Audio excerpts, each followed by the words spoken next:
Anyway, sinula naman ngayon ng batiko si Shube Estrada matapos na kumalat online ang isa niyang video na nagpapasalamat ito sa pamumuno noon ni dating Pangulong Rodrigo Duterte.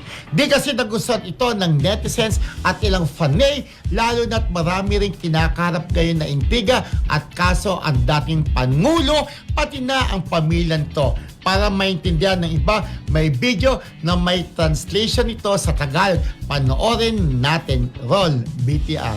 Nakahilak yung ko gabi, empat manggug ko. Kaya sa among lugar, no?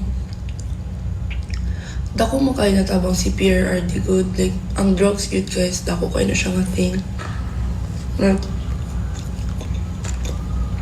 Ambot lang ninyo, pero pasalamat yun ko kay Duterte. At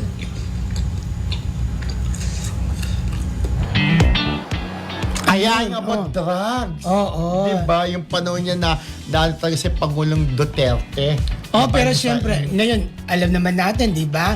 Lalo na yung mga celebrities natin, pag nagpo-post sila ng video o kung ano man, aasahan mo talaga na may bashers. Oo, yan, taga, yung bashers kumbaga, ng TV. konting kilos mo lang, konting post-post, mapapasit ka, whether maganda yung post mo, whether hindi maganda, talagang may comment ang mga netizens. Ang mga netizens niya, nandyan yan para lang pumuna, di ba?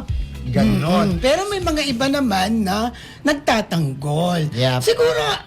Siguro iba, kanya-kanya kasi tayong political views, di ba? Maaaring Respetuhan. respetuhan na lang. Maaaring si Shubi, baka ang pamilya niya, di ba?